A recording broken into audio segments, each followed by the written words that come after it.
They arrived expecting punishment. Instead, they were handed roast beef. In the summer of 1943, the first large convoys of German prisoners of war reached American soil. Men who had been told, with absolute certainty, that the United States was a nation of mongrels and cowards, a country too soft and too divided to ever make a real war. They had been fed that belief for years. They had marched under it, fought under it, and surrendered under it. And then America fed them better than it fed itself. That is not a metaphor. That is the record. And somewhere inside that fact lives one of the strangest, most quietly devastating confessions the losing side ever made about the side that beat them. Before a single German prisoner set foot on American ground, he carried a picture in his head, a picture built carefully, over years, by the world he came from. Nazi propaganda had painted the United States as a country rotting from the inside. The messaging was consistent and specific. America was racially chaotic, politically paralyzed, and industrially overrated. Its people were too comfortable to fight and too divided to sacrifice. Hollywood had made them soft. Democracy had made them weak. The great distances between its cities and its coasts meant it could never organize, never mobilize, never truly commit to a war being fought thousands of miles away across an ocean. That was the picture. It was detailed, and it was confident, and the men who believed it were not fools. They were soldiers, some of them decorated, many of them veterans of campaigns that had actually worked: Poland, France, North Africa. They had seen German efficiency succeed. They had watched the Wehrmacht move with a speed and precision that left the world speechless. It was not unreasonable, from inside that experience, to believe the propaganda. They had evidence, or what felt like evidence, all around them. But what they did not have was a picture of what waited on the other side of the Atlantic. The crossing itself began to undo things. Some prisoners described the sheer scale of the American troop convoys, not just soldiers, but supplies, equipment, machinery, the physical weight of a country throwing itself into motion. Even in transit, even as captives, they were seeing something they had not been prepared to see. The ocean felt different when the country on the other side was not running out of things. And then they landed. Camp after camp, across the American South and Midwest and Southwest, the same scene repeated itself with only minor variations. German prisoners stepped off trains and trucks and found facilities that, by the standards of wartime Europe, should not have existed. The camps were built to Geneva Convention standards, the international agreement signed in 1929 that required prisoners of war to be housed, fed, and treated according to specific minimum conditions. America did not merely meet those minimums. In many documented cases, it exceeded them, sometimes significantly. The food was the first shock. Prisoners received meals that included meat, vegetables, bread, and occasionally dessert. The quantities were regular. The kitchens were functional. Some prisoners, particularly those arriving from the brutal conditions of the North African campaign, had been living for weeks on short rations in the field. The contrast was not subtle. It was not a gentle adjustment. It landed like something that rearranged a man's assumptions at the root. One of the most uncomfortable facts documented from this period, uncomfortable because of what it implies, is that German prisoners of war in American camps were, in certain measurable ways, eating better than American civilians on the home front. American rationing, introduced in 1942, restricted civilian access to meat, sugar, coffee, butter, and canned goods. American families were living within those restrictions, stretching meals, making do. Meanwhile, the men who had been trying to kill American soldiers were sitting down to meals that those soldiers' families could not easily replicate at home. Imagine sitting with that knowledge, as a prisoner. Imagine being the one receiving the better meal. The food was only the beginning. What came next was harder to explain away, harder to file under propaganda trick, harder to dismiss. The camps had libraries. Some had theaters. Many had recreational facilities, sports fields, craft workshops, spaces where prisoners could read, exercise, play music. Educational programs were established. Prisoners with particular skills were sometimes permitted to work on farms, in factories, in work programs, and they were paid for that labor, modestly but measurably, which was also required under the Geneva Convention. German prisoners wrote home. This is the paper trail that historians have since followed, and it is one of the more remarkable documents of the war's interior life, because what these men wrote was often not what their families expected to hear. They wrote about the food, they wrote about the space, they wrote about the relative order and calm of their captivity. They wrote, carefully, knowing their letters were censored on both sides, things that, read between the lines, amounted to a slow, reluctant reassessment. What they had been told about America was not holding up. That is a destabilizing thing to discover when you are at war. It is one thing to be captured and imprisoned. It is another to be captured and imprisoned comfortably enough that you begin to wonder, quietly and in the privacy of your own thoughts, whether everything else you were told was equally wrong. Whether the enemy you were fighting was something different from the enemy you were described. Remember what they believed at the start? That America was soft, divided, too comfortable to commit? Here is where it begins to break. Not in battle, not in a headline, but in a dining hall in Texas or Kansas or Louisiana, over a plate of food that was better than what was waiting at home. But the food was not charity. That is important to understand, and the prisoners, many of them perceptive men, began to understand it. The United States, in the early 1940s, was undergoing an economic transformation of extraordinary scale. Industrial production had shifted to war materiel with a speed that astonished even America's own planners. The country that had been grinding through the Depression a decade earlier was now producing ships, aircraft, tanks, and ammunition at rates that the Axis powers found genuinely difficult to believe because the numbers seemed implausible.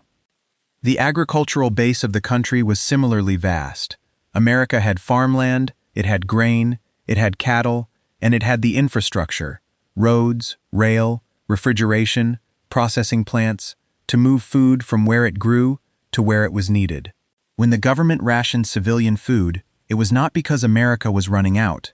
It was because the war machine required priority distribution. There was enough to feed the prisoners well and still wage a global war. That was the quiet statement being made with every meal served inside a POW camp. Some German officers, particularly those who had access to more information, who could observe the camp infrastructure, talk to guards, read American newspapers that were sometimes made available, began to work through the math. The scale of what they were seeing was not compatible with the picture they had been given. The country was not exhausted. It was not struggling. It was organized, it was producing, and it was doing so with a calmness that was, in some ways, more frightening than fury would have been. Hit subscribe right now, because what these prisoners admitted in their letters and post-war testimonies changes everything about how we understand the losing side's psychology. Do not go anywhere. The confusion and quiet reassessment happening in the prisoner camps was not an isolated phenomenon. It connected to something that had been troubling German military and strategic leadership from much earlier in the war. A growing, suppressed fear about what America's entry truly meant. When the United States formally entered the war in December 1941, following the attack on Pearl Harbor, there were senior German figures who grasped the implication immediately and found it deeply alarming. The industrial capacity alone, before a single additional American soldier was trained or deployed, represented a shift in the war's fundamental arithmetic. Germany was fighting a two-front war in Europe. It was already stretched. And now a nation with an untouched industrial heartland, enormous agricultural resources, and a population that had not yet begun to sacrifice was entering on the other side. The prisoners in the camps were, in a sense, living inside the proof of what some German leaders had feared privately and could not say publicly. The abundance they encountered, the food, the facilities, the evident organizational capability of running hundreds of camps across a continent while simultaneously fighting across two oceans, was not accidental. It was the visible surface of a mobilized nation. And for a German prisoner trying to understand what had happened to him, trying to locate the moment when the war had turned, the camp itself was part of the answer. America had beaten him, in part, with something that looked, from the outside, almost impossibly like generosity. There is something particular, and something that was not lost on the prisoners themselves, about being treated decently by an enemy you were told was beneath contempt. Nazi ideology had positioned the United States as a degenerate society, racially mixed, culturally shallow, morally weak. The prisoner camps did not match that description. The guards were, by most documented accounts, professional. The administration was bureaucratic in the way that only a genuinely organized country can be bureaucratic. Impersonal, rule-following, weirdly fair. Complaints could be filed, regulations were cited, things ran, if not perfectly, then consistently. This consistency was, for many prisoners, a kind of education that no lecture could have delivered. It did not require anyone to make an argument. The argument was the experience itself. A country that could build and maintain hundreds of prisoner camps, feed them adequately, staff them professionally, and still be winning a global war on two fronts, was not a country the propaganda had accurately described. Post-war accounts from German former prisoners, interviews, memoirs, the scholarship that followed in the decades after 1945, returned again and again to this dissonance. Not the dramatic moments, not the battles, but the quieter undoing of a worldview that happened in the slow rhythm of captivity. The regular meals, the functioning libraries, the American guards who were, in many cases, annoyed by the paperwork rather than animated by hatred. Some prisoners described finding this more unsettling than cruelty would have been. Cruelty would have confirmed the story. Decent treatment demolished it. The paper record of this interior experience is fragmentary, as all such records are, but it is real, and it speaks with a particular kind of quiet authority. German prisoners wrote letters that were censored, read by American authorities before being forwarded, and sometimes intercepted or delayed by German postal and security systems on the other end. Both sides were reading what the prisoners wrote. That censorship shaped what could be said directly. But human beings are inventive in what they communicate indirectly, and the letters that survived tell a story around their own edges. Men wrote about the weather in places like Arizona and Georgia, places they had never imagined visiting. They wrote about the food with a specificity that reads, even now, as barely disguised astonishment. They described work assignments on American farms, vast, flat, almost incomprehensibly productive land by European standards, with an awareness of what they were seeing that they could not always put into explicit words. What some of them were writing around, in the careful language of censored wartime correspondence, was a reckoning. They were trying to communicate, to wives and mothers and fathers who still lived inside the propaganda, that the country was not what they had been told. The scale was wrong. The exhaustion was not there. The weakness they had been promised did not exist. A few men, in post-war interviews, said something that became a kind of recurring confession across different testimonies, from different camps, and different years of captivity. They had started to understand, somewhere in the middle of their imprisonment, that Germany was not going to win. Not because of any single battle or decision, but because the sheer material reality of the country holding them was too large, too organized, too obviously not running out of anything. They understood it, in some cases, from a plate of food.